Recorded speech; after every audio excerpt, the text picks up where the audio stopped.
Hey guys, iPod King here, and today I'm going to be doing an iOS 5 demo slash walkthrough for iPhone and iPod Touch. Keep in mind as I'm doing this video that this is for iPhone and iPod Touch only.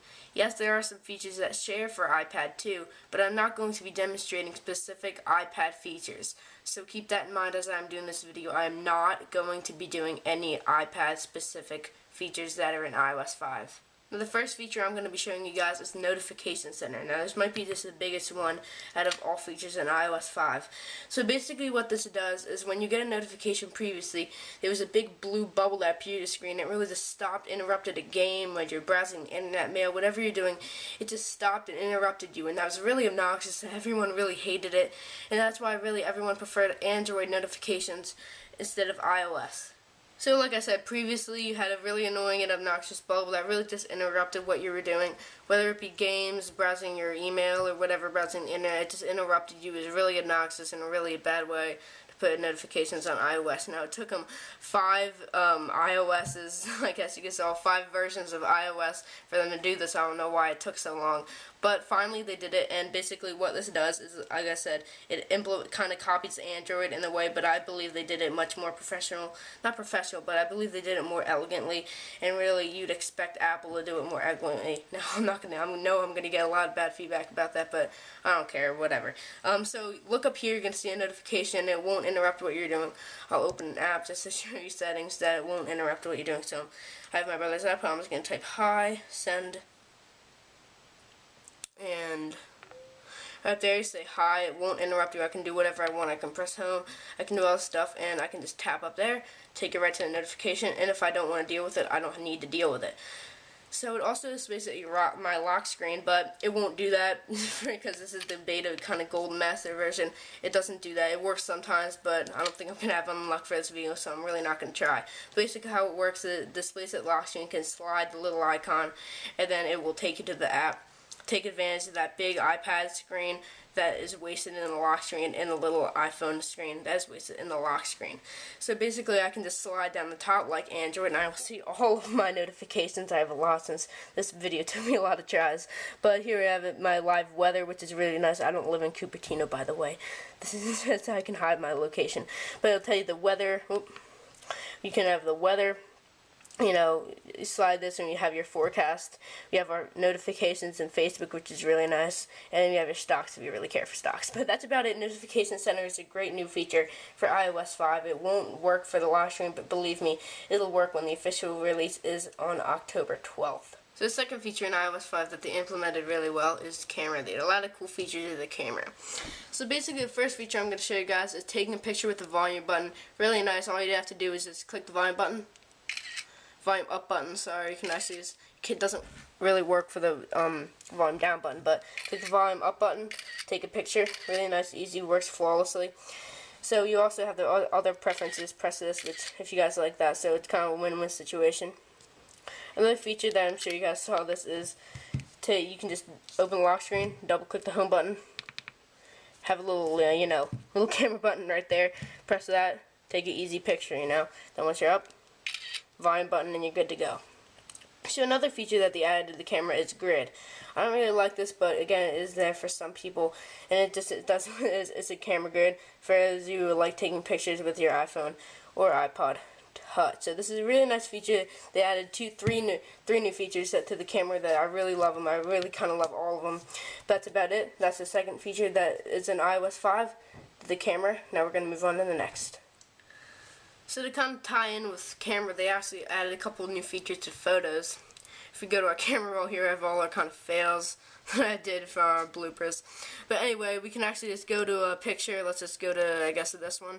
And we can actually edit them. We can edit, it's really nice. It's not like Adobe Photoshop editing for iPhone and iPod Touch, but it is there. It's really nice. You can crop it. Go like this. You can crop it. Kind of. It doesn't have really much for me to crop, but you can zoom in, zoom out, you can rotate it, do all this kind of stuff, cool editing. It does take a little time to get used to doing on a touchscreen, but it is there for some people. Now you can also change it. You can, 8x10, 4x3, 4x6, and all that kind of stuff. I'm just gonna crop save it, whatever. You can also remove red eye if you really want to. I'm not gonna really remove red eye for this, but it really just finds your eye and red eye corrects it. So that's really cool, guys. We all hate red eye when we have it on our photos, but we can also auto enhance it, which is really nice, guys. You can auto enhance it, and then you can save it. So it did really cool, nice features to photos. I really like it. You can do quick, easy editing to make your photo really nice and really look great. So that's about it, guys. That's the third feature in iOS 5, photos. Now we're going to move on to the next feature. So the next feature that they added into iOS 5 is Reader. Now this is a Safari feature that they have for iPhone and iPod Touch. It's really amazing. I love this feature. Definitely one of my favorites. So basically what you can do is you have a web page, and you know how it's like all cluttered with ads, say Engadget, I have it loaded up here. Trying to read, let's say, an HP touchpad review, and you have these ads, scrolling's not smooth, you have to zoom in too much, font size is too small, and it just kind of takes away the elegance of iOS when you're in a web page that has a lot of ads, like I said, say Engadget. So basically what you can do is add this web page to your reading list. I have added, and here by the URL you can just tap Reader, and once you tap that, it's kind of like an iBooks for Safari. As you can see, it's amazing, guys. So basically what it does, takes all that clutter out and just focuses on what you're reading. It's kind of like iBooks, like I said, but it's basically for the iPod HP touchpad feature, so it knows what what you're trying to read, and it basically eliminates all the ads and all that clutter. And scrolling is unbelievably smooth. You can't get smoother scrolling than this. You can adjust the font size if you really want minimal, customizations, but it's really just fine. You don't really need to customize it. You can do all this kind of stuff like that, and all this kind of stuff. Like I said again, so that's about it, guys. That is Reader for iPhone and iPod Touch. There is actually more features for iPad, but like I said, I'm not going to be demonstrating any iPad features in this video, but Reader is also available for iPad. So now we're just going to get into the next feature. So the next feature that they add into iOS 5 is Twitter. Now if you don't have a Twitter, that's probably the best time to do so, because they really integrate it deeply into iOS. Now basically how this works is you only need to sign in once by going to Settings, Twitter, and then you basically sign in. But basically how this works is you can tweet anything that you feel is tweetable. So I'm just going to go into my camera roll. This is probably the best thing you can tweet. Here's my picture that took hours, such hours and precision to edit. All I have to do is press this little action box, press tweet, and it'll go ahead tweet. You can type text if you really want to, but like I said, I'm signed into Twitter, so I cannot do so right now. But you can also go into Safari. We have Engadget loaded up right here. Tap the action box, tweet, and we can go ahead and tweet that. Now, this is really, it's common sense. I mean, you can tweet anything that I really feel is tweetable. They wouldn't have integrated it if it really wasn't that major. I mean, it's really, guys, it's so integrated deeply into iOS. You can do email, probably can do, I don't know, really anything. You can do Reader stuff, anything really that you feel is tweetable, probably iBooks, anything, guys. Well, that's about it, guys. Twitter is a really nice feature that they add into iOS. A little smaller one, but not a bad one. Add that. Now we're going to move on to the next feature. Okay, so this next one is a really big one. This is called PC free. Yes, you can actually now get an iOS device and not own a computer. I know tons of people really want iOS devices. They probably have to connect it to the Apple Store, use their Macs. Whenever they want to sync it, they have to connect it to the Mac again. But guys, you can actually sync wirelessly. You can set up your iPod or iPhone right on your iOS device. You can do all this kind of stuff, and really you do not need a computer. iCloud kind of takes all that kind of stuff away with the syncing and backing up all your apps and stuff, and really PC free is basically setting your iPod Touch up on your own.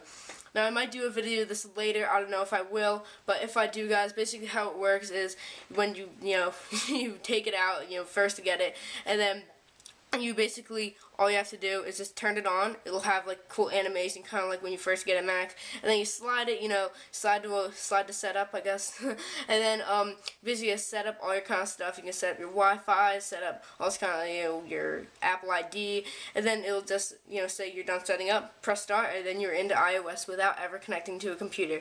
So we have some settings. We have general. We actually can have software updates too, so we can wirelessly software update, which is really nice. It's not really working for me, but like I said, this is the gold method, not the official release, but it will work perfectly when it is out on October 12th. So basically what we can do is we can do iTunes Wi-Fi sync, we can do, software update, and we can set it up without ever owning a computer. So this is a really huge one, guys.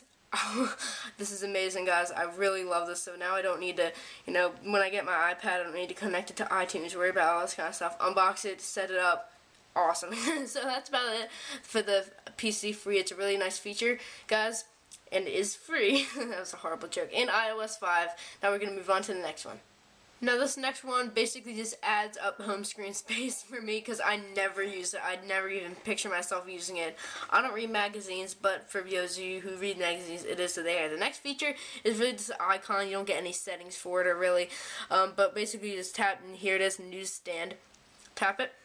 And it greets you with this prompt. You can download magazines and newspapers in the App Store. So it's basically just magazines or iBooks for magazines or magazines. Whatever, guys. But basically, that's all you do. You can download magazines from the App Store, iBooks, and it'll just appear there in newsstand. I really like this for iPad, but I don't really, I don't use magazines, so I'm not really gonna need that feature. But for those of you, it is there. I really wish they could hide these kind of things for iOS because really there's not that many people that will use these features, such as stocks or reminders or newsstand. So I really wish they could hide these things. Maybe that will be in iOS 6. But anyway, that's about it, guys, for newsstand. Little smaller one, but it is there for some people who like to read magazines. So the next feature that they add into iOS 5 is reminders. Now this is an app in the home screen. Don't get really any settings for it. Kind of like Newsstand, but I believe it is a little more important for me, and I could actually see myself using it a little bit more than Newsstand. So basically here we have it, reminders, and basically it's a to-do list app. A really nice, clean to-do list app. Probably something you could still download for the App Store for free. But this one is basically you can't delete it version. So I'm just gonna say making a video or whatever idio, and then you can basically just press done. You can make another one, blah blah blah blah blah, done, glove, blah blah blah, and then basically here we have it. Here's our reminders, and basically you can just check it off if you want. Press that little, I don't think you can see it because my camera doesn't have focus, but you can just check this little box, have a little arrow, and it's basically just a nice to-do list app. So that's kind of nice. I mean, I don't really see myself using it that much. I may use it once in a while, but these are one of those features that I really wish they could kind of hide. And like I said, that may be in iOS 6. But anyway, here we have it, our date and all that kind of stuff. It's kind of calendar. It's pretty more advanced than just kind of a regular to-do list app. Something nice to have, but not needed, and definitely a decent app. So that's about it, guys. That's reminders. Pretty cool. Okay. Don't really see myself using it that much, but it is there for some people. Now we're going to move on to the next feature. So last but certainly not least, this feature is iMessage. Now basically what this way is, so last but not least, this feature is iMessage. Now I'm just going to jump right in the app. Now I'm just going to tell you what it is and then kind of give you a little tour of it. So basically it is iOS BBM. Texting, you can text in Wi-Fi for free and 3G for free. You can get it for iPhone, iPod Touch, and iPad. It'll work. It's free, like I said. It's really nice. It's very fast. It'll work between iPhone and iPod Touch, like iPad. If you cannot text for like other phones, you have to text with iPhone, iPod Touch, or iPad. Completely free. You probably make users to downgrade their SMS plan from whatever carrier they're on because maybe they text most iOS devices, and this is completely free no matter what you use, the Wi-Fi or 3G for iPhone and iPod Touch. Obviously, iPod Touch, you can't text over 3G because it doesn't have 3G. But that's basically, it's a very nice and elegant way to text between iPhone and iPod Touch or iPad. So basically, I'm sorry, I'm a little sick today. So basically what you do is, here's the interface. It's very nice. Now you may be asking yourself, why would I want to use this when I could just download text now or text when I can do more features? Well, that's a good question. Basically, it's a little kind of unique just because of the features it has. It's basically, the way I like to put it, Facebook, but texting between iOS devices. You know how in Facebook, you can tell when they're writing very, very quick, very nice, very fast. Well, not the Facebook app for iPhone fast. It's actually very buggy, but whatever, you guys get the point. It's a very nice, it's a very elegant way. You can send photos, choose existing, or take photos. I'm just going to choose whatever one Just choose this one. Amazing photo, I know. You can, to blah blah blah, send to blah blah blah, and then you can basically send. It'll tell you when an error happens. It'll tell you when he's typing. It'll tell you when it's sent. It'll have a really nice notification. Very clean way. You kind of expect iOS when they implement a new app, it's going to be clean.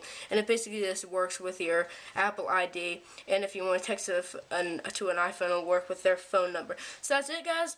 That's iMessage for iPhone and iPod. So that's about it, guys. Obviously, I didn't cover every single feature that iOS 5 is in the video just because there are 200 up. So I just covered about 9 of them. The things that I think are most important, I think that you will notice when you actually get it for the first time ever. So you might have saw some, along the way, such as, the smaller ones, but those are just kind of things that you can find them. Well, find them yourself. There are 200 up. I can't really tell you all of them because I haven't even figured out 1/3 of them. So that's about it, guys. iPod Crafty King. If you enjoyed the video, please subscribe above, follow me on Twitter, and like my Facebook page down below. That's about it, guys. iPod Crafty King, and I will catch you guys in the next one.